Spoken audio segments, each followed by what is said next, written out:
Bueno, y acá vamos viendo estudiantes, muchos estudiantes de la uni, compañeros que siempre nos acordamos de las clases de Carlos y que estamos acá también presentes por eso, más allá de nuestra labor como pymes.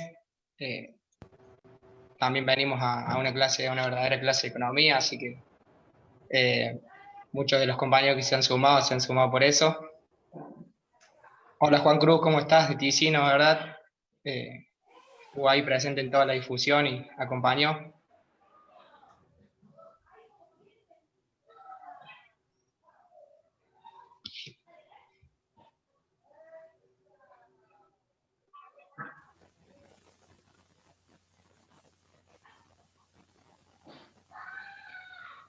Bueno, Luciano, Juan, me avisan cuando quieren, arrancamos.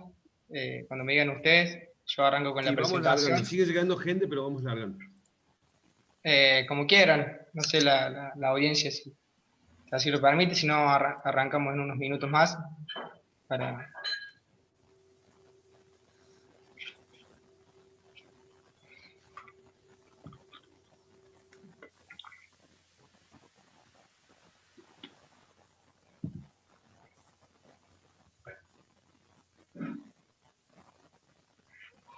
Hola Carlos, hola a todas, todos, ¿cómo están? Buenas tardes, desde Pascana los saludo. ¿Qué tal? ¿Cómo estamos? ¿Cómo estás? ¿Bien? Buenas tardes, intendente.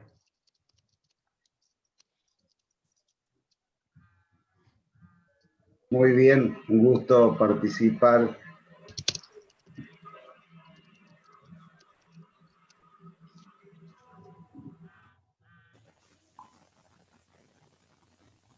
Muchísimas gracias por estar.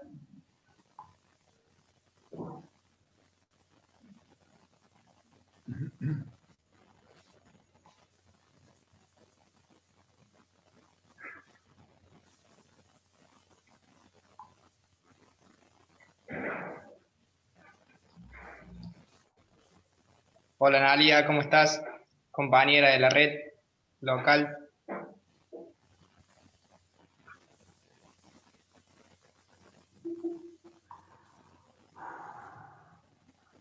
Profesor Luque, gran querido profesor Luque, que también le hicimos la invitación para que participe.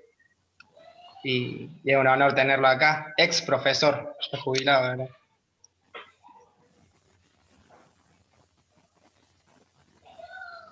Qué bueno encontrarnos, vernos. Se celebran estas instancias porque eh, eh, hemos tenido que aislarnos en ciertos momentos, pero bueno, a través de estas herramientas digitales nos hemos encontrado y hemos aprendido y podido compartir. Decirle que para mí es un honor poder tenerlos aquí presentes, discutiendo específicamente este tema, pero más como espacio de encuentro como personas y como profesionales. Así que, bueno, se celebra la instancia. Vamos a dar comienzo. Sí, decirle que esta conferencia sobre pymes, inflación y productividad, ¿sí? Pesos, dólar, deuda y otra yerba, eso referido al espacio al tema de la jerga argentina. Comentarles que lo organizamos desde APYME, ¿sí? APYME es una entidad empresaria de primer grado que nuclea micro, pequeños y medianos empresarios de todas las ramas de la actividad económica, industriales, comerciantes, prestadores de servicios, cuentapropistas. ¿Sí? APYME decir que es una fuente de consulta para actividades a nivel local, provincial y nacional, ¿sí? Al momento de definir políticas públicas y elaborar medidas específicas para el sector PYME. Apostamos de este modo al crecimiento conjunto sobre las bases del trabajo, la solidaridad, la decidida acción por un proyecto de desarrollo nacional y que tenga las pymes como protagonistas. Creemos en el trabajo en red. Esta actividad particularmente es producto de eso, de esta visión. Esperamos que este sea un espacio de encuentro grato a sus expectativas. Carlos, además de ser asesor, consultor, gestor, es docente, ¿sí? Por lo que su capacidad pedagógica es un valor que contribuye de manera directa al entendimiento de las categorías y la forma de análisis de la realidad económica que nos toca, ¿sí? Agradecemos profundamente su presencia y al público en general. Haremos mención de algunas autoridades aquí presentes, si me olvido de alguna, me pueden poner al chat o me pueden escribir y la mencionaremos en un momento, sí.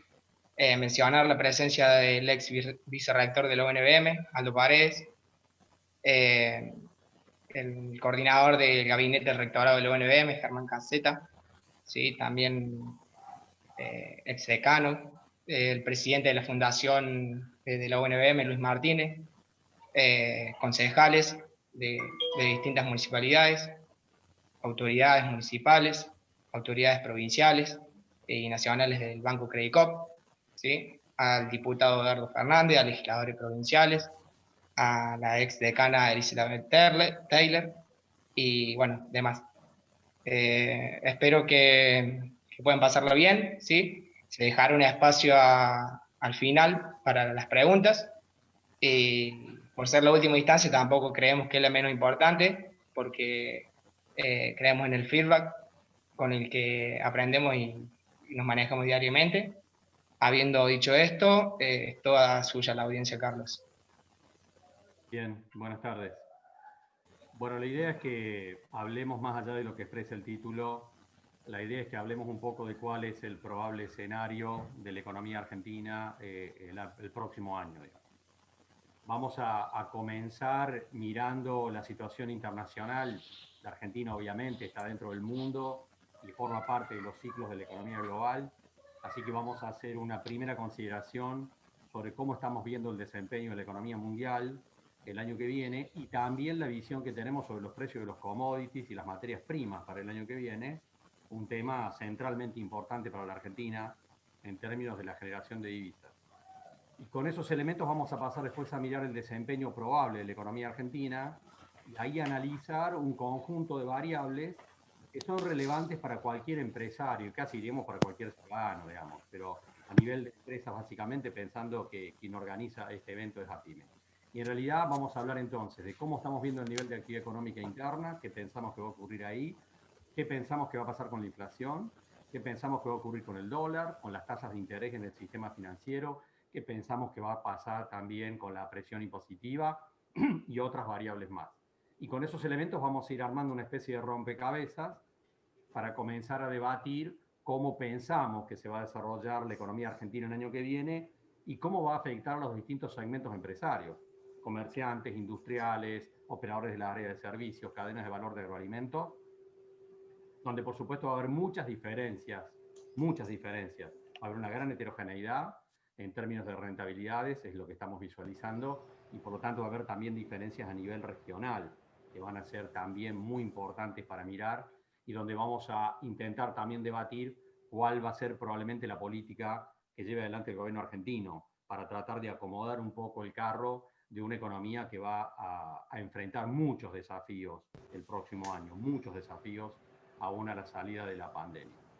Así que vamos a empezar mirando la situación internacional, donde hay algunas consideraciones con respecto al año que viene, pero otras que van a ir un poco más allá también, porque una de las cosas que yo quiero expresar aquí, y vamos a ver en unas imágenes, es que obviamente que la economía mundial está saliendo y va a salir de esta crisis, pero no va a salir igual que como entró. Y en ese proceso obviamente que hay algunos cambios que son importantes para mirar desde la Argentina, no solamente en el desempeño de la economía global en los próximos meses, sino también durante los próximos años. Lo que tenemos aquí en esta primera imagen es un pronóstico del Fondo Monetario Internacional con respecto al desempeño este año de la economía mundial, donde son todas obviamente caídas brutales. La economía mundial está sufriendo una de las peores crisis en términos de caída de su actividad económica de las últimas décadas, tal vez comparable solamente a la peor crisis del capitalismo que fue la de 1930. Si vamos a estar peor o no que 1930 es difícil de evaluar, pero digamos son todas caídas muy duras y la economía mundial obviamente está atravesando uno de los peores años a lo largo de las últimas décadas. Pero el gráfico tiene una perla interesante. Todas son caídas muy fuertes en Europa, en Estados Unidos, Argentina, Brasil, pero fíjense China abajo. La economía china está sufriendo la crisis, por supuesto, y de crecer al 6, 7, 8%, solo crece el 1%. Pero China permanece en signo positivo, a pesar de todo lo que ha ocurrido. Y este segundo cuadro nos muestra los pronósticos de la OCDE en este caso, con respecto a lo que va a pasar el año que viene en una parte importante del mundo. Obviamente que se plantea un rebote de la actividad económica, la economía mundial va saliendo de la crisis, pero de nuevo hay una perlita para mirar acá. Fíjense el desarrollo esperado de China y de la India. Son países que van a mostrar más dinamismo en la salida de esta crisis también el año que viene. Entonces, yo voy acá a un primer elemento muy fuerte para plantearse lo que estamos mirando y el rol de la Argentina, porque vuelvo sobre esta frase. La economía mundial está saliendo y va a salir de esta crisis, por supuesto que sí, pero no va a salir igual que como entró. Y en este punto, la lectura que yo tengo es que el sudeste de Asia, no quiero puntualizar en China, el sudeste de Asia va a avanzar el año que viene varios casilleros en el tablero internacional. Así como Europa los va a retroceder y Estados Unidos se va a situar en una posición intermedia. Para la Argentina este no es un tema trivial, porque el sudeste de Asia va a volver a mostrar, a partir del impacto de esta crisis, que configura la región más dinámica del mundo. El sudeste de Asia va a confirmar después de esta crisis que es la región más dinámica del mundo. Y por supuesto que la respuesta de Europa y de los Estados Unidos van a ser más barreras proteccionistas y más conflictividad comercial. Y esto es obviamente lo que cabe esperar tras la salida de esta crisis. Más conflictividad comercial, un sudeste asiático cada vez más fortalecido. Para la Argentina este no es un tema menor, porque por supuesto la mayor parte de nuestros clientes comerciales están precisamente en el sudeste de Asia, que es donde vive la mitad del planeta. Pero para la Argentina esto expresa un riesgo no en los próximos meses, sino mirando hacia adelante. Porque una economía mundial con más conflictos, una economía mundial con más prácticas proteccionistas de parte de Europa y de los Estados Unidos, puede colocar en algún momento a la Argentina en una posición incómoda. En una posición incómoda de que nos obliguen a decir de qué lado estamos en el marco de ese proceso. No es el debate de los próximos meses, pero está claro, por supuesto, que el futuro comercial de la Argentina, en términos de la colocación de la mayor parte de nuestros productos, está en el sudeste de Asia. No solamente en China y en segunda instancia en la India, sino en Indonesia, en Malasia, en Vietnam, en Tailandia. Ahí están la mayor parte de las oportunidades de la Argentina en sus negocios en los próximos años. Y esa es la región más dinámica del mundo, pero expresa un tema complejo. Complejo no solamente con respecto a lo que va a pasar en los próximos meses, sino con respecto a cómo se va a acomodar la Argentina en un contexto cada vez más conflictivo a nivel internacional entre Europa, Estados Unidos y el sudeste de Asia. Dicho esto, me voy a parar sobre la coyuntura de los próximos meses.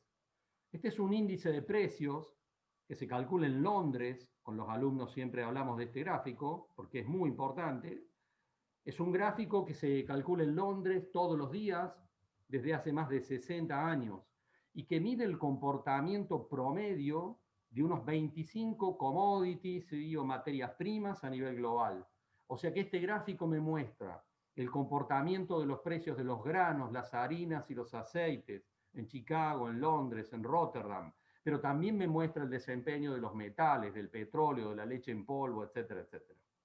Como ustedes ven, es un índice de precios. Los precios cayeron fuertemente al inicio de la pandemia. Entre febrero y marzo los precios se derrumbaron, alcanzaron un piso entre abril y mayo y luego comenzaron un proceso de recuperación en el cual están en este momento. La película del año que viene es una película vacunas mediante, digámoslo así, que ya se están anunciando en Europa y en Estados Unidos y en China. Digamos, nuestra lectura es que la economía mundial va a continuar el año que viene un proceso de recuperación y de salida de lo que fue la crisis de este año. Y ese es obviamente un mensaje muy importante en términos del comportamiento de los precios de las materias primas, de los alimentos en general, sobre todo desde el sudeste asiático, que sigue mejorando su perfil de compras.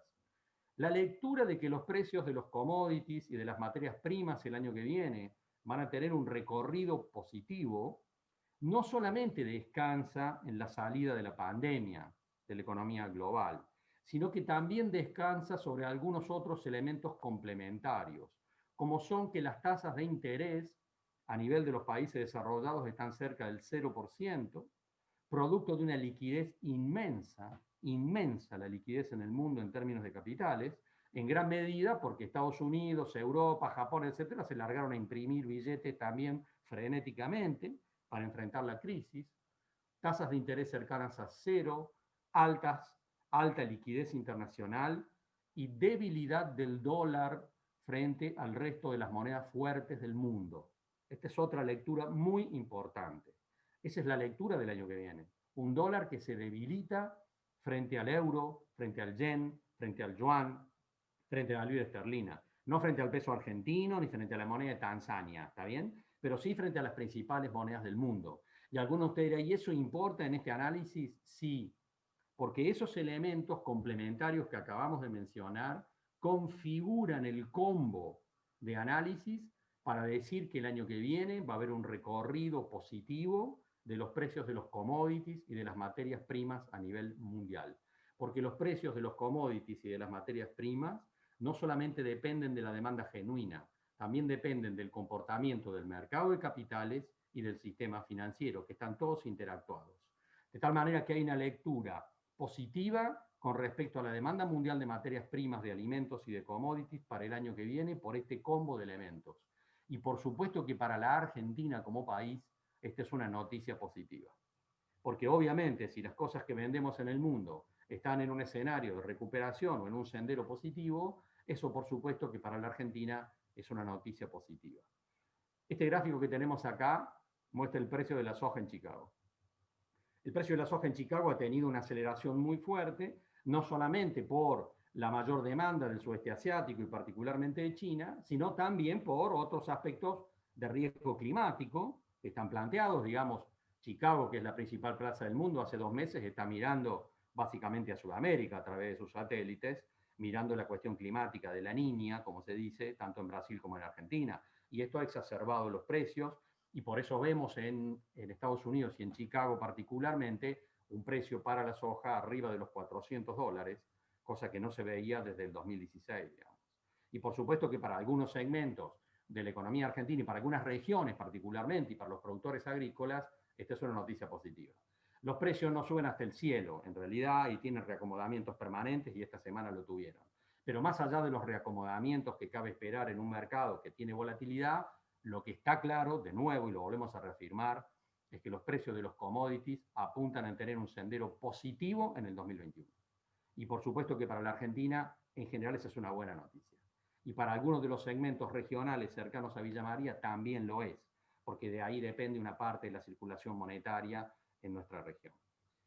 Y con estos elementos pasamos a mirar el desempeño de la economía argentina. Lo que tenemos aquí en este gráfico es el nivel de actividad económica medido interanualmente, el famoso PBI, así se lo llama, digamos, donde vemos para el 2020 el pronóstico que hemos puesto acá de una caída interanual de la actividad económica de la Argentina en torno al 12%. Si se confirmara esta caída interanual del 12% este año, estaríamos frente a la peor caída interanual de la historia de la República Argentina. La peor caída interanual de la historia. El problema para la Argentina no está planteado solamente en esta crisis global, que obviamente afectó a todo el mundo, como vimos en los gráficos anteriores, sino que digamos que para la Argentina el impacto de esta crisis global es particularmente gravoso, porque Argentina ya venía mal parada, venía mal barajada en febrero de este año. Es decir, esta crisis global no la encontró a la Argentina bien parada, la encontró mal parada. La encontró con 2 años previos de recesión, en default, con inflación, es decir, con un montón de problemas acumulados desde el 2018 y el 2019. Según de qué lado de la grieta esté el que esté mirando esto, alguno me dirá, mirá, Carlos, la verdad que la Argentina viene rebotando mal del 2012, ¿no es cierto? Y el gráfico lo muestra claramente. La economía argentina viene rebotando o por la banquina desde hace rato. Pero digamos que esta crisis nos encontró mal parados, particularmente por la recesión del 2018 y del 2019. Y esto configura entonces un combo muy complejo, muy complicado, sobre el cual vamos a charlar en un rato cuando veamos el conjunto de las variables. Ahora, para el año que viene, la lectura es un rebote parcial. Quiero usar las palabras adecuadas acá. Un rebote parcial de la actividad económica de la Argentina el año que viene, con un pronóstico de aumento de la actividad económica entre un 4 y un 5%.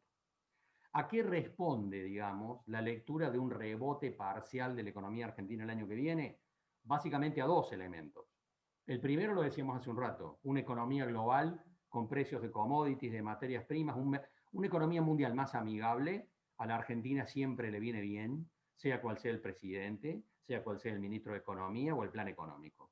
Si el contexto internacional acompaña, la economía argentina tiene elementos a favor, y este es uno de ellos, sin lugar a dudas. Y el segundo es la salida de la pandemia. Le voy a creer al presidente de la Nación, diciendo hace algunos días que en el primer trimestre de este año que viene vamos a tener más de 10 millones de vacunas en la Argentina. Vamos a suponer que sí. Si estamos asumiendo esa posibilidad, quiere decir que la Argentina va saliendo de la pandemia el próximo año y va recuperando niveles de actividad económica.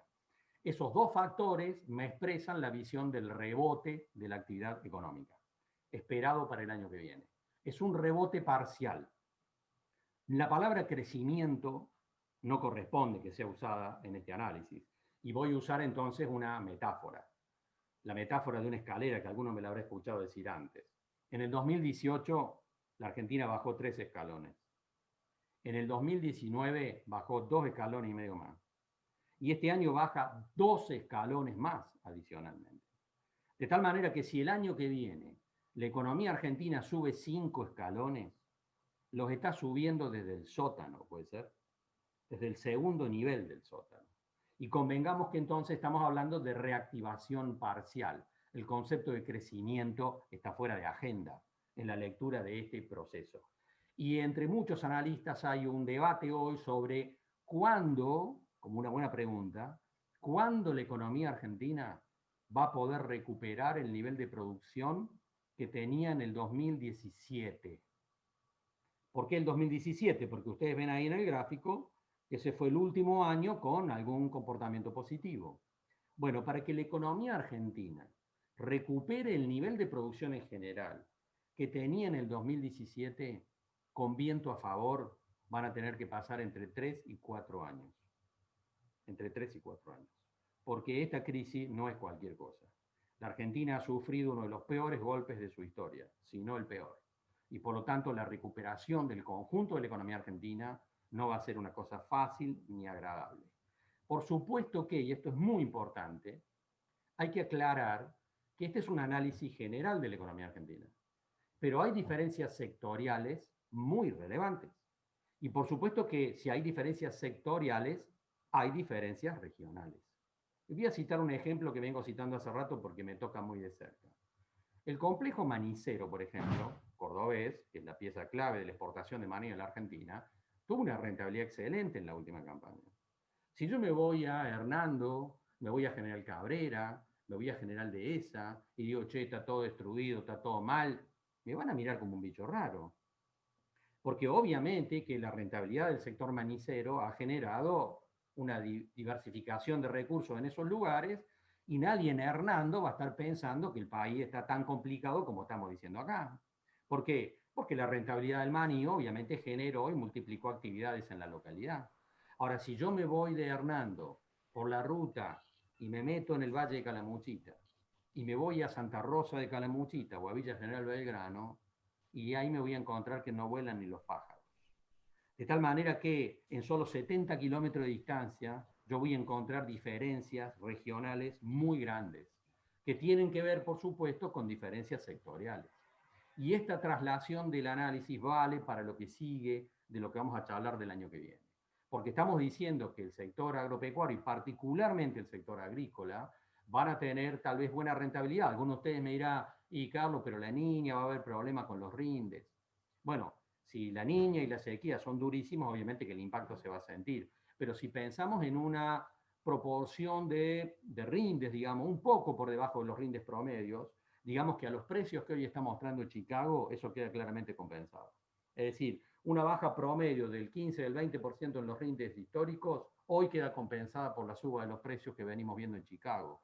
De tal manera que las localidades que están muy vinculadas a lo agrícola, aquí hay gente presente en la reunión que está en esa posición, va a ver que la actividad económica se está moviendo y se sigue moviendo. En el conurbano Córdoba, en el conurbano Rosario o en tantos otros lugares, el impacto obviamente es bastante distinto del que estamos planteando acá. Algunos de ustedes me dirán, Carlos, vos estás poniendo ahí un rebote el año que viene de 4 o 5 puntos, pero estás poniendo 2022 y 2023 también. Y estás poniendo que el rebote continúa, que la recuperación continúa. Sí, quiero que rescatemos esto en un rato, cuando vamos a plantear por qué razón vemos un ciclo de expansión del nivel de actividad económica para los próximos 3 y 4 años en la Argentina. Pero vamos a dejar esto en un instante y vamos a volver después. ¿Por qué vemos un ciclo no solo de tan corto plazo como un año para ver la recuperación de la economía argentina, sino que vemos un ciclo que va a persistir un poco más? Usted dirá, parecido a lo del 2002, 2003, 2004, 2005. Si ustedes se fijan en el gráfico, el rebote, por supuesto, de la economía argentina 2003, 2004, 2005, 2006, 2007, pareciera ser que estamos hablando de lo mismo. En parte sí, solo en parte sí, y vamos a ver por qué vemos alguna diferencia, porque la economía mundial en la década pasada estuvo de fiesta. La economía mundial ahora va a un proceso de recuperación, pero no está de fiesta. Y por eso la recuperación de la economía argentina va a tener una magnitud menor que la que vimos entre el 2003, 2004, 2005, 2006, más allá de otros componentes que vamos a analizar en términos del funcionamiento de la economía argentina. Ahora, pasemos a mirar variables macroeconómicas, para que después debatamos hasta cuestiones sociales en este proceso. Este es el índice de inflación minorista de precios al consumidor de la economía argentina calculado por el INDEC. En el primer semestre del año vimos una inflación bastante moderada que estaba vinculado con un conjunto de factores que también tenían relación con la propia pandemia y con la parálisis de la economía. Lo que ustedes ven en el gráfico ahora es un proceso de aceleración. Hoy estamos mirando una inflación a nivel minorista que está entre el 3 y el 4% mensual, y en realidad la lectura que tenemos es que el proceso de inflación se va a seguir acelerando, que va a ir un proceso de aceleración. Y esto vale para el índice minorista y también vale para los índices mayoristas. Porque en realidad mucha gente cuando yo digo esto dice, pero Carlos, ¿no viste que los precios subieron mucho más? De este lado la gente busca casos puntuales. Convengamos que el 40% de los precios que forman parte de la canasta con la que se calcula el índice minorista son precios congelados o precios cuidados y tarifas congeladas. De tal manera que no es que haya una trampa ahí, sino simplemente que hay un componente en ese índice que tiene menos presión porque está bajo regulaciones, bajo diversas regulaciones. Cuando miramos el desempeño de los precios mayoristas, estamos empezando a mirar cómo se despegan otros precios de una manera un poco distinta que la que muestra este gráfico. Ahora, un primer pronóstico. La inflación a nivel minorista este año, el índice de precio al consumidor, va a terminar en algún punto entre el 35 y el 40%. Ahora, el año que viene, la mayor parte de los consultores privados o institucionales dicen que la inflación minorista puede estar en torno al 50%. Yo quiero plantear esto así, ya vamos a ver por qué. Si el año que viene la inflación a nivel minorista se sitúa en torno al 50%, y está para festejarlo. Porque en realidad el proceso de aceleración de la inflación que tenemos ya arriba de la mesa tiene alguna magnitud importante. Y que se expresa además en una serie de elementos que están vinculados también con el comportamiento del conjunto de los precios mayoristas o de aquellos sectores, digamos, que tienen algún poder sobre el mercado y alguna capacidad para fijar precios.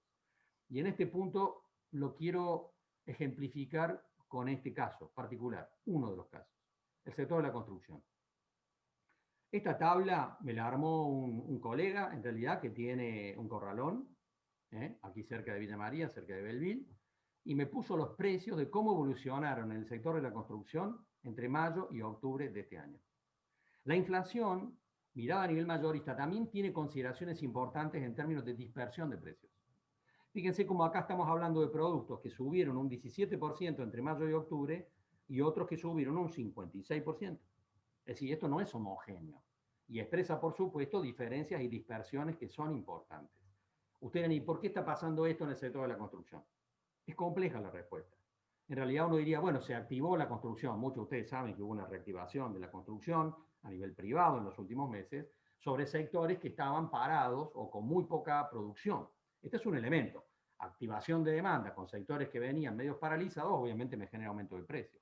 También hay que sumar que acá hay sectores oligopólicos y sectores cuasi monopólicos, que cuando vieron que la demanda se activaba, bueno, se pusieron a vacunar a todo el mundo. Y también, por supuesto, que hay elementos vinculados a prácticas especulativas de actores que se sentaron arriba del stock esperando un golpe devaluatorio, etcétera, etcétera. Este es un ejemplo nada más, porque en cualquier otro sector empezamos a mirar esto y acá también juega un rol el tema de las importaciones.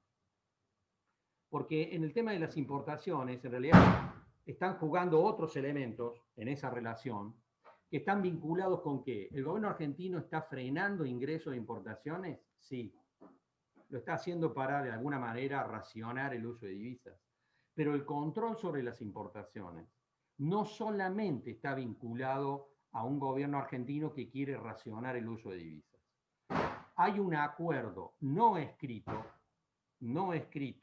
entre el gobierno argentino y la Unión Industrial Argentina, para frenar el ingreso de algunos productos e insumos que compiten con industria nacional. De tal manera que cuando uno está viendo algún producto, algún insumo que no está abastecido de manera fluida, que proviene de importaciones, a veces eso tiene que ver con una regulación del propio gobierno argentino y a veces es parte de una negociación con la Unión Industrial Argentina porque ese producto que está ingresando puede competir con algún producto de industria nacional. Por lo tanto, cuando vemos procesos de desabastecimiento parcial, actores sentados arriba de algún stock y por supuesto subas de precios furiosas en algún punto, la trama explicativa es muy compleja, Pero en realidad yo creo que acá lo importante es que pensemos en la proyección. Y la proyección es que esto va a continuar así como lo estamos mirando. Es decir, todo esto que estamos viendo expresa presiones inflacionarias, sí. ¿Vamos a seguir viendo faltantes de productos? Sí. ¿Vamos a seguir viendo desabastecimientos parciales? Sí. El gobierno argentino, en este caso parcial de la construcción, ustedes saben que el presidente Alberto Fernández la semana pasada amenazó al sector con aplicar la ley de abastecimiento, planteando que algunos de los actores que ustedes ven en esta imagen estaban amarrocando mercadería y sentándose arriba del stock. Está claro que en algunos sectores eso es así y en otros no tanto. Ahora, lo importante o lo relevante a mi juicio acá es que desgraciadamente estos elementos van a seguir presentes en los próximos meses y sobre todo en la primera mitad del año que viene. Va a ser así, inevitablemente. No es lindo decir esto, pero es lo que claramente vemos, porque el margen de maniobra del gobierno argentino para poder articular esto, regular estas cosas, es bastante reducido, no es tan amplio como parece. El ejemplo lo puse por la construcción, pero vale para cualquier otro de los segmentos, de los cientos de sectores productivos que hay en la Argentina. Productores agropecuarios me llamaban la semana pasada en reunión que tuve con productores en Santiago del Estero y en La Pampa diciéndome, Carlos, no podemos alambrar los campos, no hay más rollo de alambre. ¿Y eso qué es? ¿Es falta del insumo? ¿Es alguien que se sentó arriba del stock y no lo quiere vender porque quiere multiplicar el precio? Acá hay de todo dando vuelta. Pero digamos que esto va a continuar. Desgraciadamente hay que decir que esto va a continuar. Ahora, el tema de la inflación nos conduce al debate sobre el tipo de cambio y nos conduce al debate sobre el dólar. Este gráfico que ustedes tienen acá es el tipo de cambio real bilateral, dice el título. O sea, este gráfico me muestra el comportamiento del dólar en la Argentina, pero no nominalmente, hoy vale 87 pesos, por ejemplo, sino que me está mostrando la relación del peso con el dólar considerando el efecto inflacionario. Y acá, ¿qué es lo que vemos? No se fijen en los números que están acá porque son índices, ¿ven? Arriba dice base 17 del 12 del 15. O sea, este es un índice que toma como base el 17 de diciembre del 2015 100. O sea que no es que valía 100 dólares, 100 pesos el dólar en ese momento. Es un índice. El gráfico me dice claramente que no podemos hablar de atraso cambiario en la Argentina.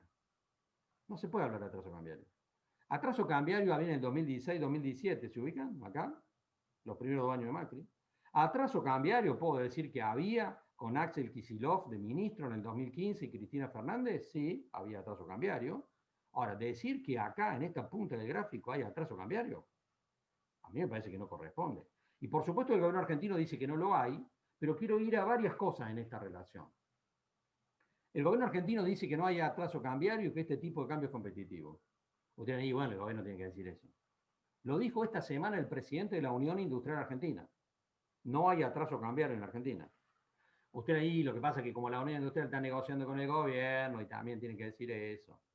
Lo dijo en un documento la semana pasada del Fondo Monetario Internacional. Y no hay ningún analista económico serio en la Argentina que hoy diga que hay atraso cambiario en el país.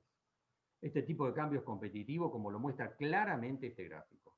Y algunos tienen ahí, pero el blue, ¿viste lo que vale? El blue es otra cosa, digamos. Acá estamos hablando de la relación histórica del tipo de cambio real al cual se definen las operaciones de comercio exterior.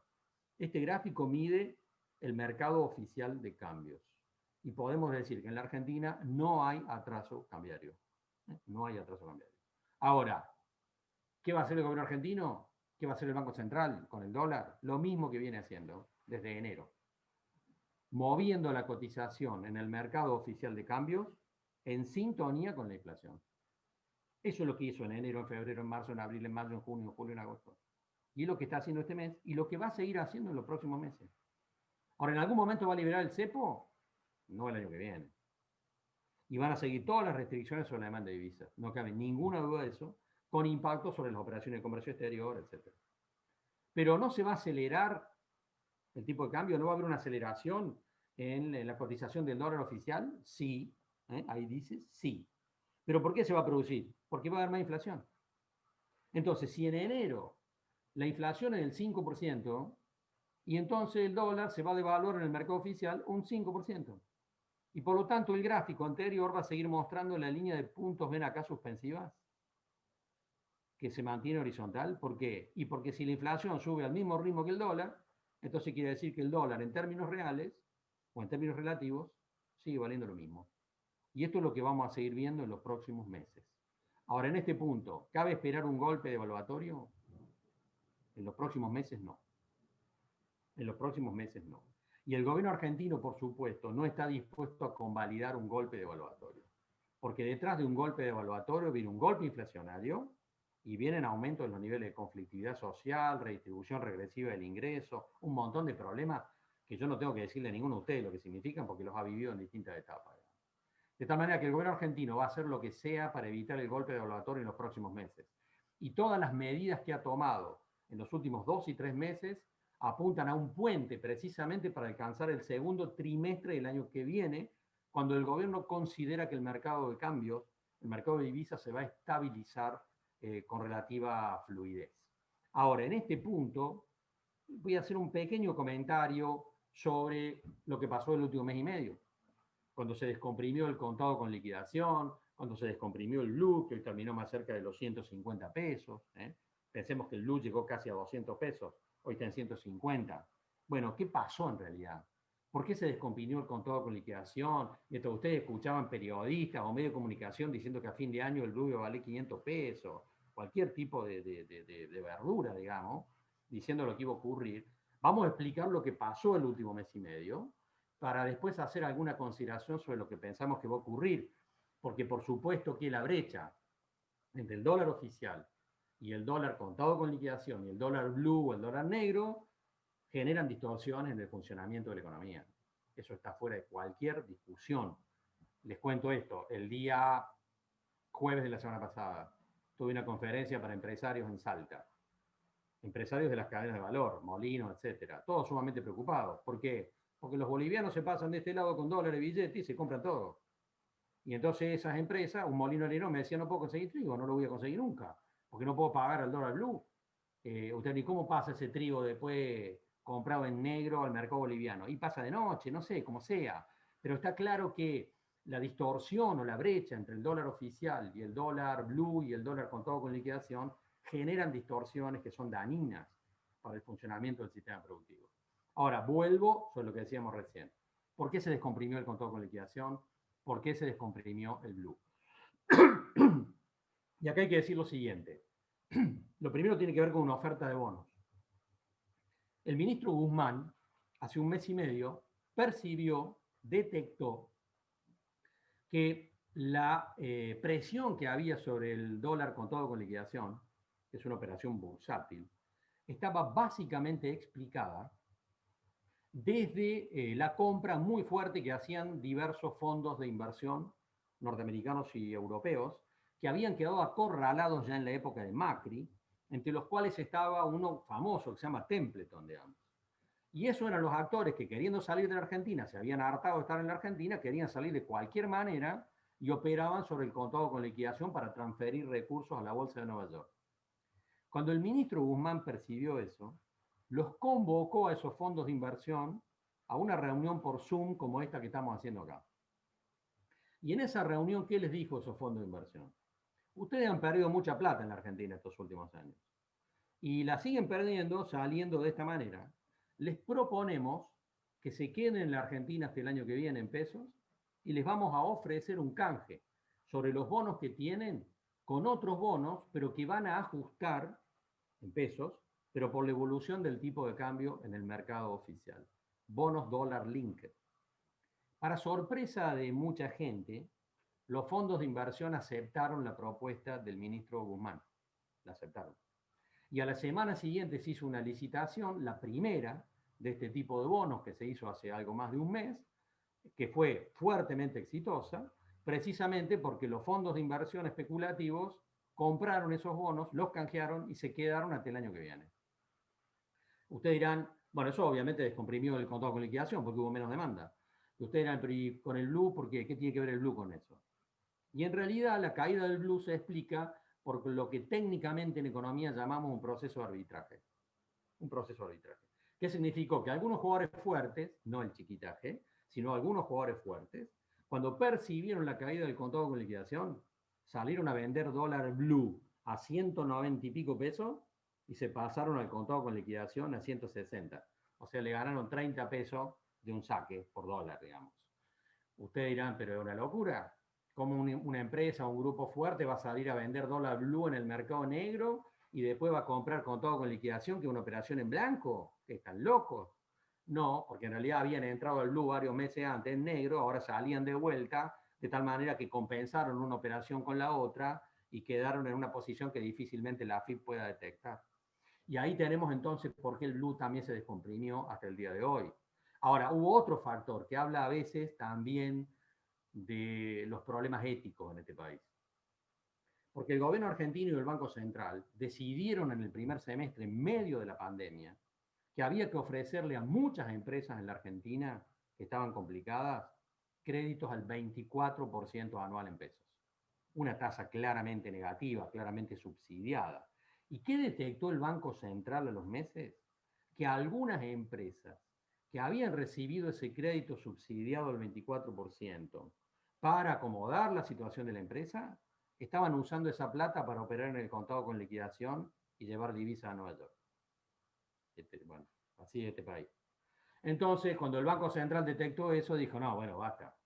Entonces articuló con el resto de los bancos una operatoria de pases que subió la tasa de interés interbancaria en realidad, y con eso en realidad consiguió desfinanciar estas empresas y aumentó el costo del canje de cheques y aumentó el descuento en cuenta corriente. No me quiero poner finito con esto. Pero digamos, se tomaron diversas medidas que explican por qué hoy tenemos una brecha bastante más reducida. Ahora, ¿cómo sigue la película? El ministro Guzmán ha dicho, bueno, la brecha que existe es dañina, hay que bajarla, y él manifestó una aspiración. Y la aspiración de Guzmán, del ministro Guzmán, es que quiere bajar esa brecha al 50%. ¿Lo va a conseguir? Digamos que en el caso del contado con liquidación o el dólar MEP, no es imposible, pero es poco probable. Hay herramientas para bajar esa brecha. Ahora, en el caso del blue es muy complicado. Es muy complicado porque la cotización del blue depende en realidad de factores también extraeconómicos. Yo no descarto que en las próximas semanas la cotización del blue tenga alguna descompresión transitoria. ¿Por qué? Porque diciembre es un mes, estacionalmente en el año, en que la demanda de pesos aumenta fuertemente. las empresas tienen que pagar aguinaldos, la gente tiene que hacer la fiesta y hacer regalos, lo que sea. Ya en Villa María estamos viendo, en realidad, que hay una sobreoferta de dólares en el mercado blue. ¿Por qué? Y porque hay gente que estuvo amarrocando dólares de a 200, como fuera, los últimos meses, y ahora tiene que enfrentar la fiesta de fin de año y sale a vender los dólares. Bueno, entonces, pero es transitorio. Desgraciadamente hay que decir que la brecha va a seguir existiendo, sin lugar a dudas, que va a seguir siendo importante a lo largo del próximo año, desgraciadamente. Ahora, vamos a las variables de la economía argentina el año que viene y lo que significan algunas de las cuentas fuertes, digamos. Vamos a tener un dólar alto, sin lugar a dudas, porque el gobierno argentino quiere sostener la competitividad para las exportaciones. Y eso me da precios relativos favorables a los sectores exportadores, sin lugar a dudas. Todas las cadenas de agroalimentos que están vinculadas a exportación tienen un horizonte favorable de cara al próximo año. Y ahí caben empresas y sectores que están vinculados a nuestra región. No solamente, por supuesto, un productor agrícola, el acopiador, los que están en el desarrollo de la cadena, sino todos los que juegan en ese rol. Fabricantes de maquinaria agrícola, proveedores de insumos. Estamos hablando de un sector que va a estar más dinámico. No estamos hablando necesariamente de todo el sector agropecuario. Acá quiero hacer una distinción. A veces me pasa con algunos periodistas que me dicen, ¿cómo le va al sector agropecuario? Como si fuera un colectivo en el que entran todos juntos, en realidad. Aquí hay diferencias importantes. Y por supuesto que para un productor agrícola, ver que sube el precio del maíz en Chicago es una buena noticia. Pero para un productor tambero no. Porque ese aumento del precio del maíz expresa un aumento de su costo. Y lo que estamos viendo es a las empresas industriales lácteas de la zona, ver cómo le están aumentando los costos de producción. Y no pueden trasladar eso al precio de venta de los quesos en góndola. ¿Por qué? Porque hay millones de argentinos que han perdido poder adquisitivo estos últimos tiempos y no tienen ninguna capacidad para convalidar ese precio. De tal manera que tengo un productor lácteo que me está diciendo, Carlos, el precio de la leche no me está cerrando tanto. Pero además ese mismo productor me dice, tengo que salir a alquilar campo en Pacana, en La Borde, tengo que salir a alquilar un campo y tengo que pagar el equivalente en soja. Pero yo pongo una pastura ahí y la soja vale más de $400 en Chicago. Bueno, entonces, cuando decimos el sector agropecuario, no somos todos iguales en ese marco, digamos. Y por supuesto que el escenario del próximo año aparece claramente favorable para las cadenas de agroalimentos, para exportación, para el complejo sojero, para el sector manicero, etcétera, para el sector lácteo, para el sector de carne vacuna. El análisis es un poco más complejo, porque la producción no va toda al mercado de exportación, sino que depende de un mercado interno que, como ya dijimos, está fuertemente golpeado desde el punto de vista económico y social. Ahora, va a haber alta presión impositiva. Ahora, esto no cabe ninguna duda, digamos. Y en realidad acá quiero hacer una consideración que tiene que ver, no digo con una infidencia, pero digámoslo así. Hace algo más de un mes, cuando vino por primera vez la gente del Fondo Monetario Internacional a negociar con el gobierno argentino, tuvo una reunión con los industriales. Y en esa reunión todos los industriales, uno detrás del otro, hicieron hincapié en que había que bajar la presión impositiva. Esta presión impositiva es muy alta, no se puede soportar, el Fondo Monetario tiene que presionar al gobierno argentino para que baje la presión impositiva, porque entonces vamos a poder reactivar la economía, etcétera, etcétera. Los funcionarios del Fondo Monetario escuchaban callados. Y cuando todos los industriales terminaron de hablar, agarró la bocha uno de los funcionarios del Fondo Monetario, esto lo sé de primera mano, en ningún diario salió, por supuesto, y dijo esto. Lo que estamos negociando con el gobierno argentino en este momento es un aumento de 2 puntos en la presión impositiva para los próximos 3 años. Básicamente en relación a impuestos directos y especialmente en, por ejemplo, el impuesto a los bienes personales. Usted, ¿y por qué el Fondo Monetario dice eso? Y dice eso porque quiere cobrar. Y como quiere cobrar, quiere que el gobierno argentino recaude más, no menos.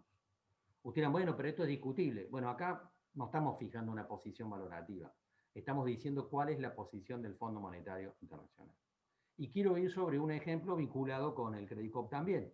Cuando Carlos Heller, en abril, presentó su propuesta del impuesto excepcional a la riqueza, convengamos que el oficialismo tenía todos los votos para aprobarlo, y sin embargo ese proyecto quedó en el freezer un montón de meses. Sin embargo, se reactivó ahora el último mes. ¿Casualidad? No. Yo estoy convencido, absolutamente convencido, que el proyecto del impuesto a la riqueza tiene el visto bueno del Fondo Monetario Internacional. Precisamente por esta lógica. Ahora, ¿tiene margen el gobierno argentino para aumentar la presión impositiva? Y digamos que tiene poco margen. Tiene poco margen para hacerlo sin generar reacciones muy adversas. Ahora, lo que yo tengo en claro es lo siguiente. mirando al año que viene. Yo no sé si la presión impositiva va a aumentar y en qué proporción. De lo que estoy seguro es que los empresarios en la Argentina, si algo no tienen que esperar el próximo año, es que baje la presión impositiva. Porque eso no va a ocurrir. Porque eso no va a ocurrir y está claramente fuera de agenda. Ahora, el otro tema es muy fuerte y es la distribución regresiva del ingreso. En la Argentina tenemos un proceso de redistribución regresiva del ingreso muy fuerte. Hoy aparecieron los datos de la Universidad Católica Argentina, con sus datos sobre pobreza, alguno de ustedes lo habrá chequeado. 44% de la población por debajo de la línea de pobreza, 10% de la población por debajo de la línea de indigencia. Y hay un dato no menor del análisis que ha hecho la Universidad Católica Argentina. Dijo, si no hubiera existido el ingreso familiar de emergencia, ni los ATP de pago a las empresas, el nivel de pobreza estaría en el 53%, ni el nivel de indigencia estaría en el 28%. O sea que si no hubieran existido los subsidios que el gobierno aplicó a lo largo de todos estos meses, estaríamos con los niveles de pobreza e indigencia más altos de toda la historia de la República Argentina.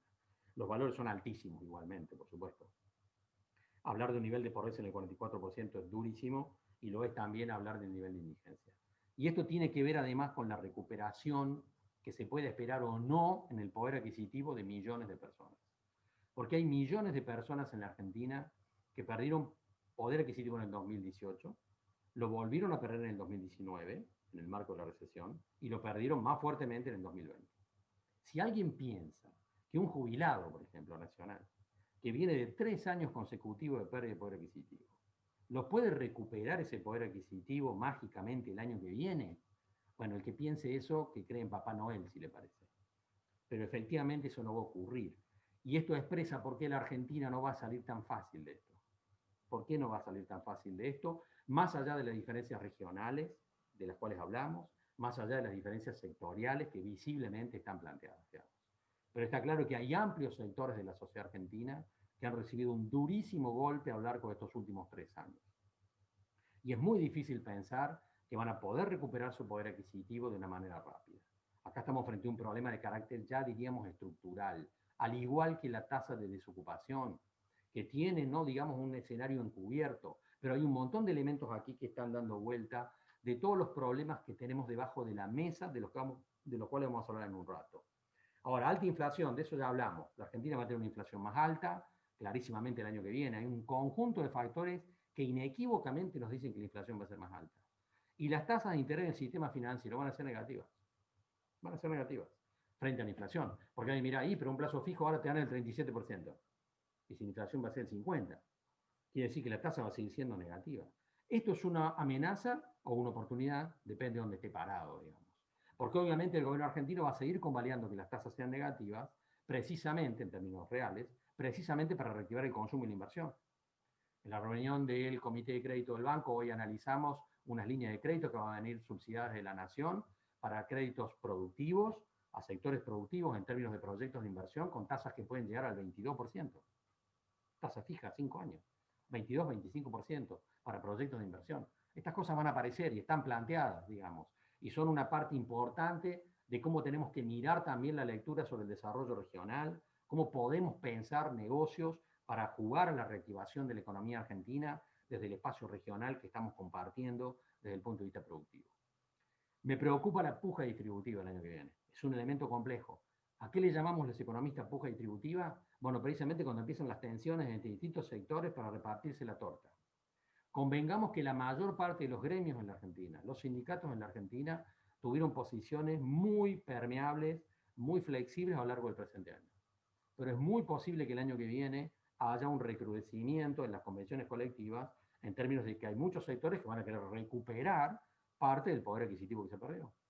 Eso va a generar tensiones. También en las cadenas comerciales, sobre todo el sector comercial a nivel minorista, que vio cómo en los últimos tiempos tuvo que resignar un montón de margen de rentabilidad. ¿Lo va a intentar recuperar el año que viene? Probablemente sí. Y eso va a generar también tensiones dentro de las cadenas de valor. Por eso la puja distributiva es un elemento que vamos a tener arriba de la mesa el año que viene, sin lugar a dudas, y que expresa tensiones entre sectores y entre sectores sociales, y también tensiones que se van a trasladar al proceso inflacionario. Y por eso decimos que la inflación va a ser un tema preocupante. Hay un montón de cosas, además, en la economía argentina que están debajo de la alfombra como resultado de la cuarentena. Y me voy a situar solo sobre una para no hacerlo extenso esto. Yo tengo relación con cooperativas eléctricas en la provincia, en todas partes, digamos, y recuerdo que hace 3 meses un gerente de una cooperativa eléctrica cerca de Calamuchita me dijo: Carlos, las tarifas están congeladas, no sabemos cuándo van a descongelar. Pero además no podemos cortar el servicio. Está prohibido cortar el servicio al que no paga. Bueno, en promedio las cooperativas eléctricas en la provincia de Córdoba tienen un nivel de incumplimiento de la tarifa en torno al 40%.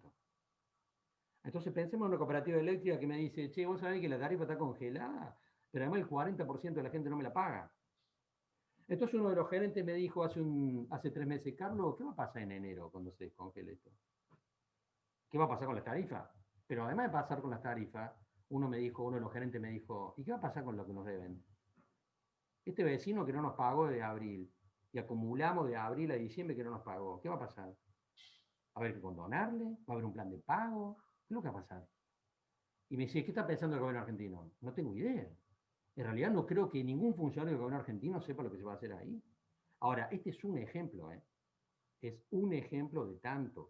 Como cuando hablamos de tasa de desocupación, hay un cambio brutal en los procesos comerciales. Y por supuesto que tenemos una norma hoy que está planteando doble indemnización por despido e impedir despidos. Y tenemos una tasa de desocupación que se acerca al 15%. ¿Cuánto va a ser la tasa de desocupación el año que viene? ¿Va a bajar? Vamos a ver. Pero digamos que todos estos son ejemplos durísimos, porque debajo de la alfombra tenemos un montón de problemas que van a aparecer el año que viene y que van a volver a poner de manifiesto esto que decíamos recién. La economía argentina no va a salir de esto alegremente, porque este es uno de los peores golpes de la historia del país. Más allá, de nuevo, de que hay diferencias sectoriales y diferencias regionales notables. Diferencias sectoriales y regionales notables. Pero a la medida que nos acercamos a poblaciones más grandes en términos urbanos, nos encontramos con mayor complejidad de temas a resolver, incluso el año que viene, tras la salida de la pandemia. Y esta es otra cosa que me interesa rescatar, sobre todo pensando en quien convoca esta reunión y empresarios pymes, la cuestión laboral. ¿Por qué?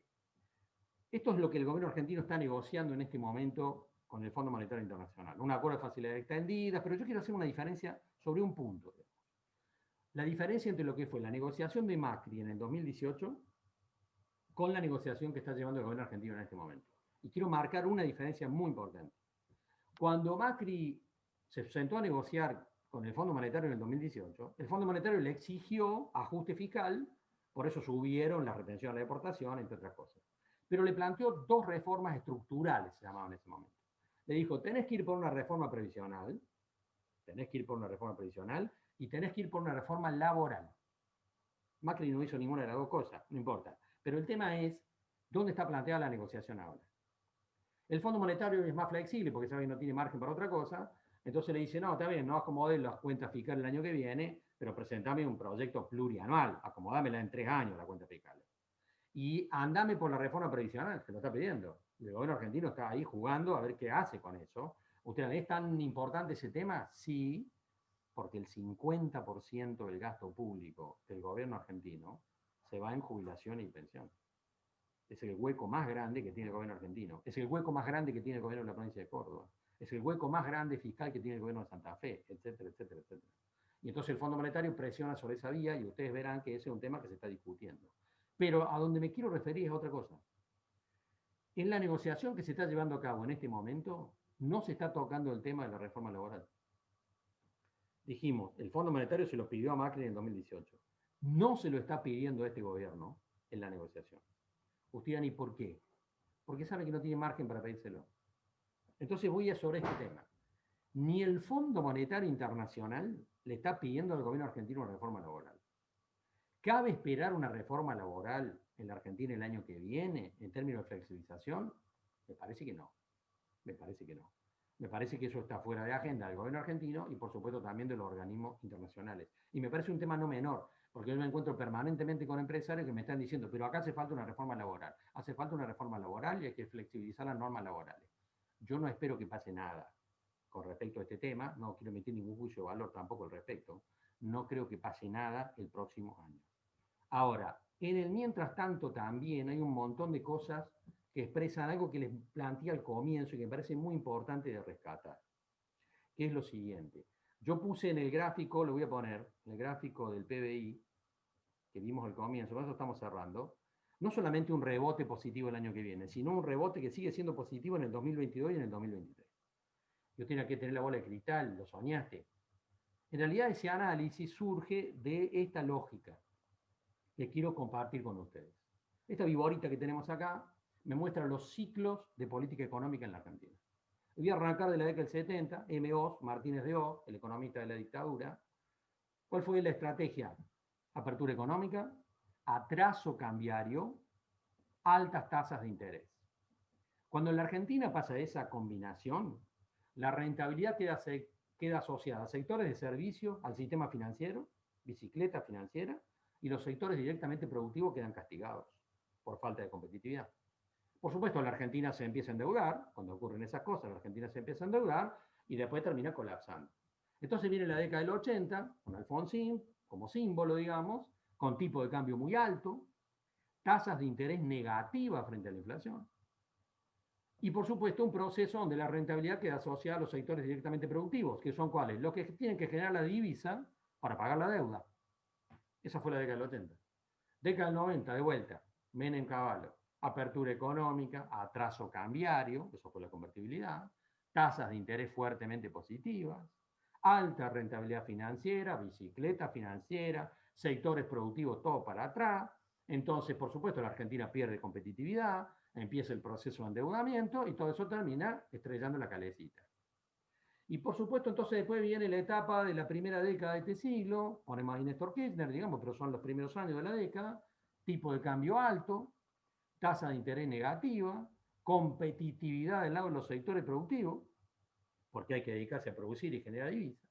Y después viene Macri, y de vuelta, apertura económica, atraso cambiario, que lo vimos en el gráfico hace un rato, tasas de interés estrafalariamente altas, convengamos que medían dólares, la Argentina generó una bicicleta financiera que fue la peor de la historia de la humanidad, no sé cómo decirlo. La rentabilidad financiera entre el 2016 y 2017 en la Argentina estuvo en promedio en el 20% en dólares. Producir en este país era para estúpidos, teniendo una tasa de rentabilidad financiera de semejante magnitud. Y ahí está, por supuesto, la explicación del colapso posterior. ¿Qué es lo que viene ahora en la Argentina en los próximos años?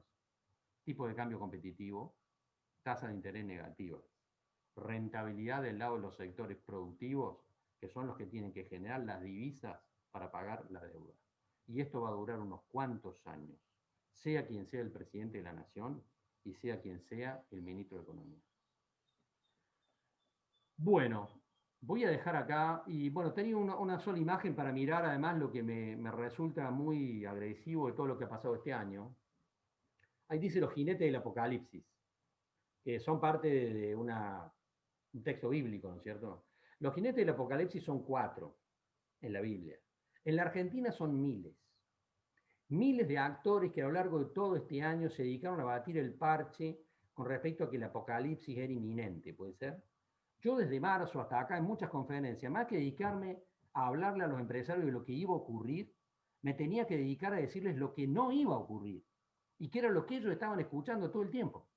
Porque ya desde marzo a abril los empresarios escuchaban que iba a haber una hiperinflación inminente, que iba a haber un corralito, incautación de depósitos. Este es un clásico en la Argentina, ¿puede ser? Es un clásico. Todos los meses alguien bate el parche que va a haber incautación de depósitos, corralito en los bancos, etcétera, etcétera.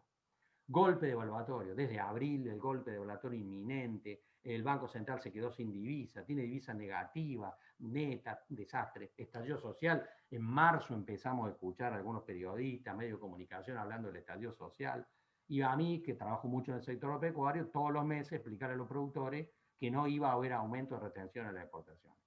Bueno, nada de estas cosas ocurrieron. Y son las que la mayor parte de los empresarios escuchó todos los meses, todo el tiempo. Desde los medios masivos de comunicación, desde los WhatsApp, de donde sea, redes sociales, todo el mundo batiendo el parche, metiendo ficha con respecto al inminente colapso del país. ¿Por qué quiero rescatar esto?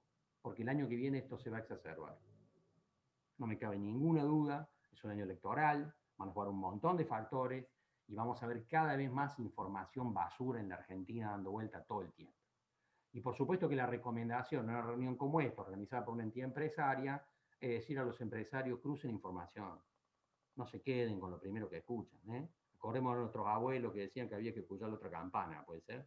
No nos quedemos con lo primero que escuchamos, porque hay mucha basura dando vuelta y va a seguir dando vuelta, y lo peor de esto es que hay gente que toma decisiones equivocadas, creyéndose ciertas cosas. Y por supuesto que nos creemos ciertas cosas porque tenemos cierta predisposición, ¿puede ser? Rescaté esta frase, digamos, de una parte de la ciencia económica que hoy trabaja sobre el pensamiento y sobre la lectura de cómo funciona nuestro cerebro, ¿no?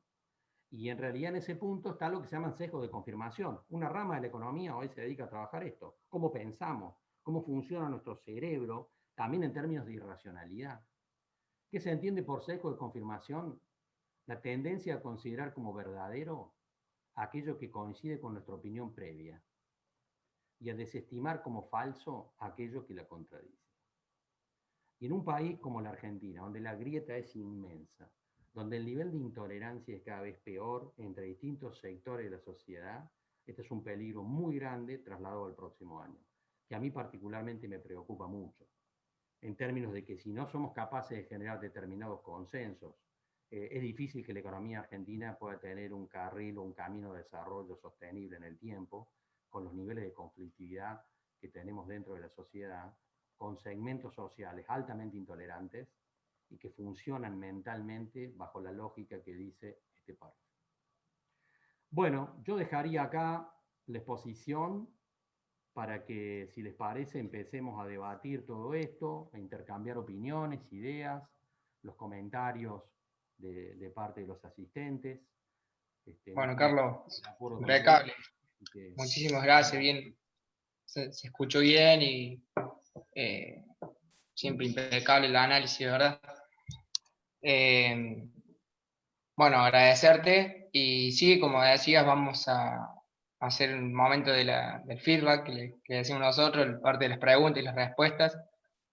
Acá en el chat se hicieron algunas, pero quien se anime también quiere hacerla, puede activar el micrófono y preguntarle, Carlos. Está ahí. Puedes ir leyendo el chat y me las vas... Yo lo veo muy chiquito, ¿verdad? ¿Ah, no podés leer? Fer, vos podés.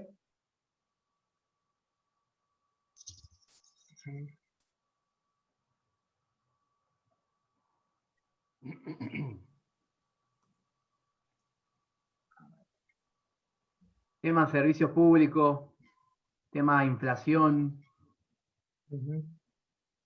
Bueno, acá Lautaro, acá a ver si ahí pude grande.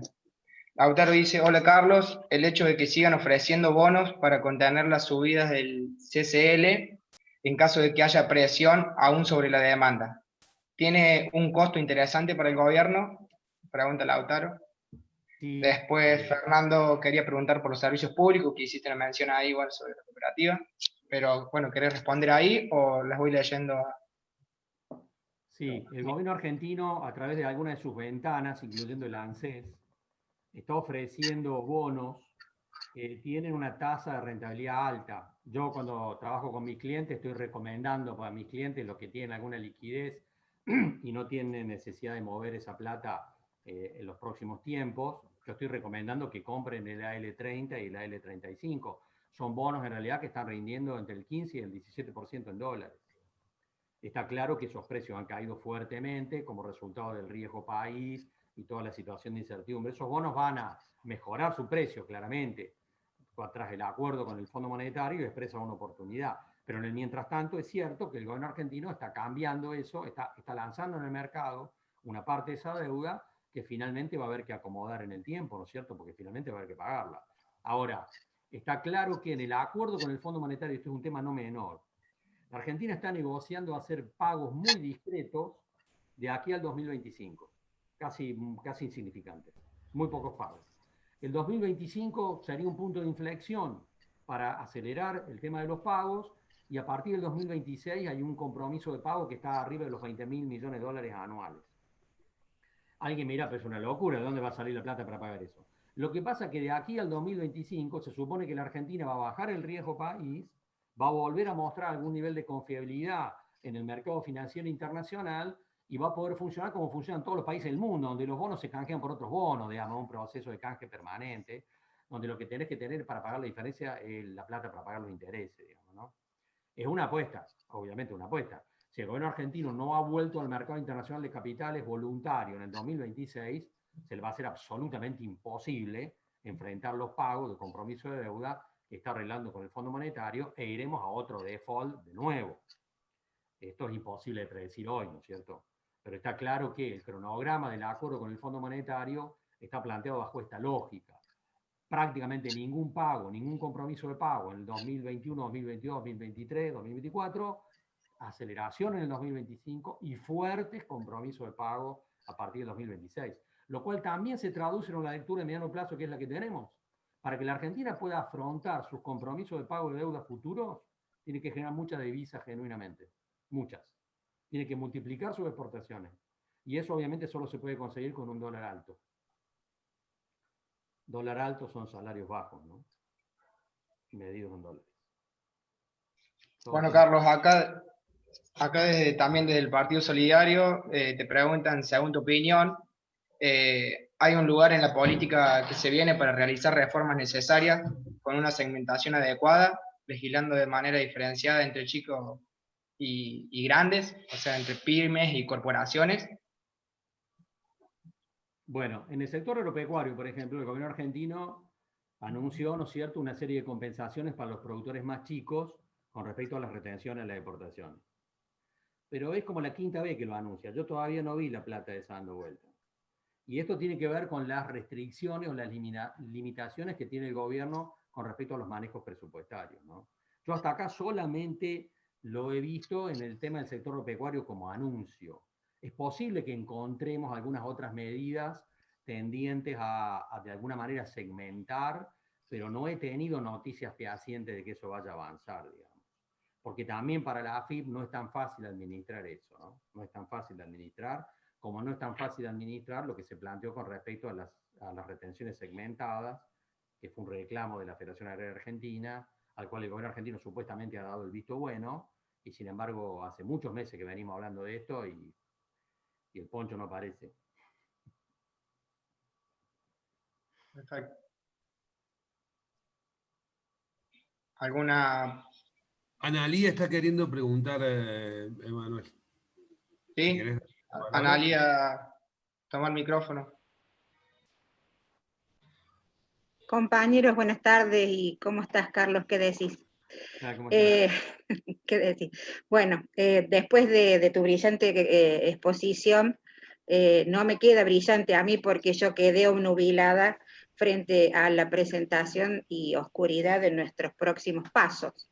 A esto voy con la pregunta. Quisiera hacer una introducción previa que voy a tratar de que no sea muy larga como para que no se entienda la pregunta, pero una cosa que me quedó muy en clara y que todos lo estamos sabiendo, que tenemos casi el 50% de la población por debajo de la línea de la pobreza.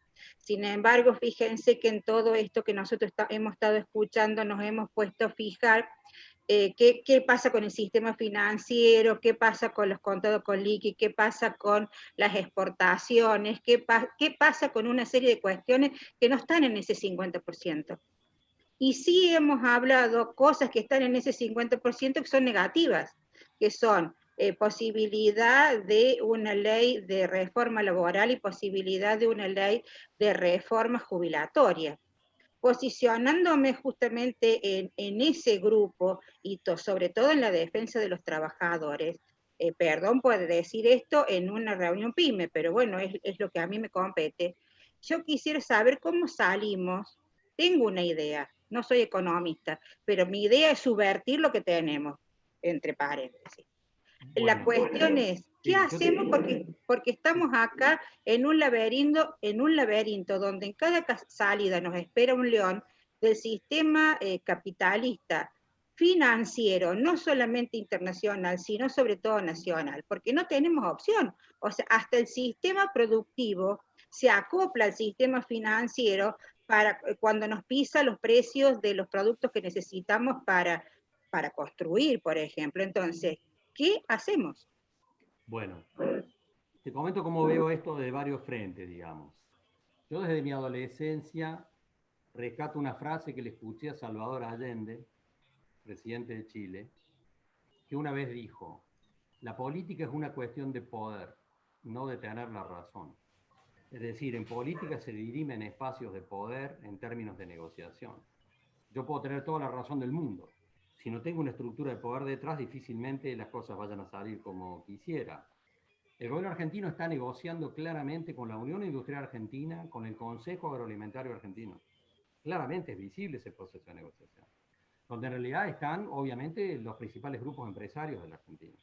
Si vos me dijeras, yo quisiera que eso cambiara, bueno, habría que cambiar las relaciones de poder en el país. Habría que cambiar las relaciones de poder.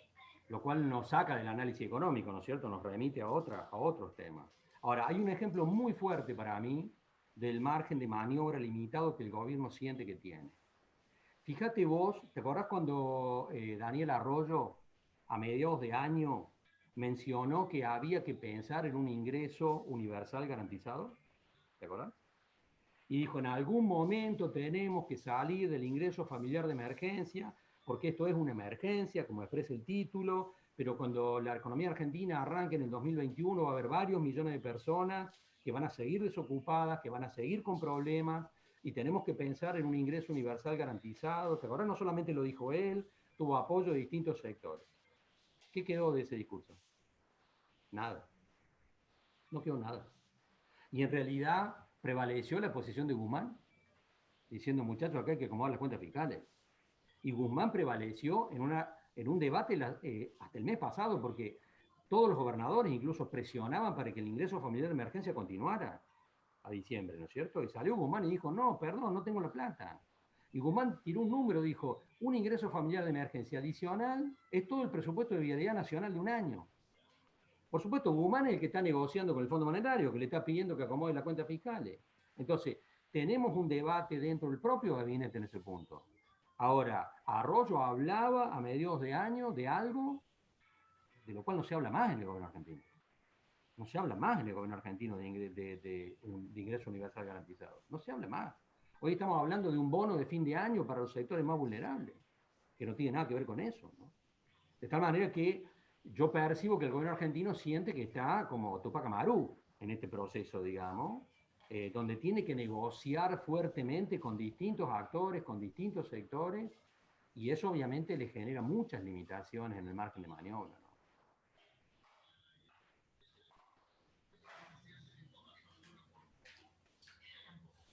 Bien.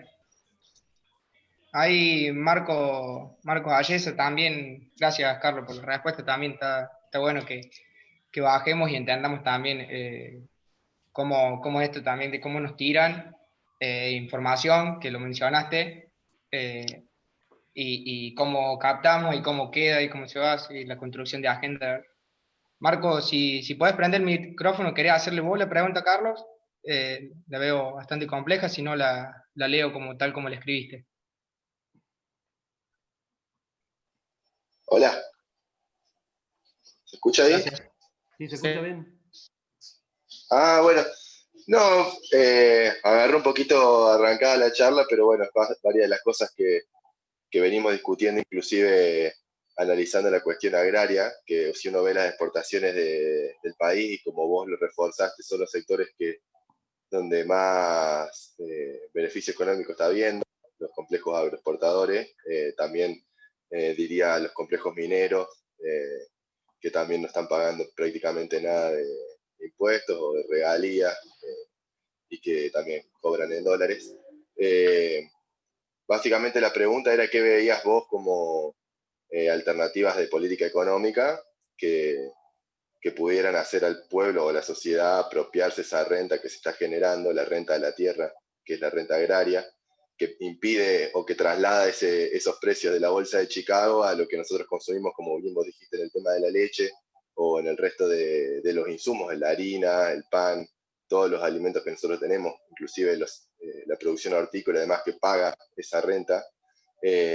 Bueno, ¿cómo podemos hacer para que disminuyan esos costos? Porque una medida podría haber sido, como en el 2008, aumentar la retención a las exportaciones, cuando el precio de de estos commodities o de la soja sube por encima de cierto valor para poder regular esos precios en el mercado interno.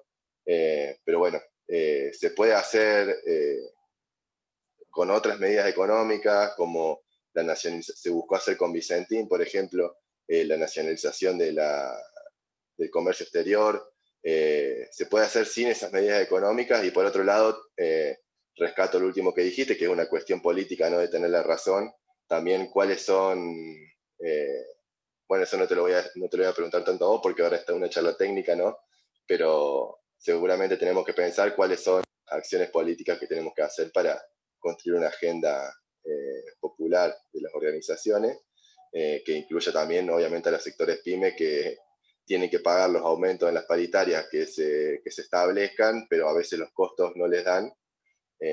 Pero bueno, básicamente la pregunta era por el lado de las políticas económicas que vos ves como necesarias, comercio exterior, banca y demás, que tantas veces se habló en el movimiento obrero en la Argentina y que hoy en día no están encima de la mesa.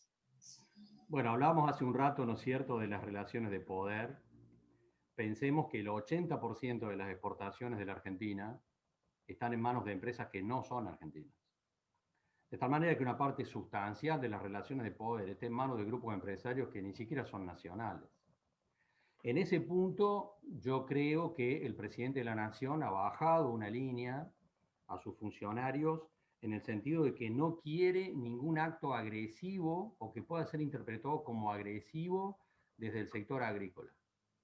Y recato esto por una reunión que tuve hace 15 días con productores de la zona de Ucacha, productores lácteos, que en un momento de la reunión y en el debate me dijeron: Carlos, pero el precio del maíz nos está matando. ¿Este gobierno no va a hacer nada para frenar el aumento del precio del maíz? Y yo la verdad creo que no va a hacer nada. No creo que haga nada. Porque además el gobierno argentino se quemó con leche en la 125. Cuando los productores lácteos y ganaderos que iban a ser beneficiados con la medida terminaron cortando la ruta por solidaridad con los productores agrícolas, cuando la medida los iba a beneficiar. El gobierno argentino no va a tomar ninguna medida en esa dirección. Fíjate vos, a pesar de que tiene que ver con productos de consumo, de primera necesidad, etcétera, etcétera. Pero el gobierno argentino no va a salir a tomar una decisión, por ejemplo, para aumentar la retención del maíz. No lo creo. Y no lo creo por cómo están repartidas las relaciones de poder. Porque en realidad la mesa de enlace y las entidades agropecuarias están básicamente dominadas por productores agrícolas, que a su vez están vinculados con las cadenas de agroalimentos de exportación que manejan grupos multinacionales.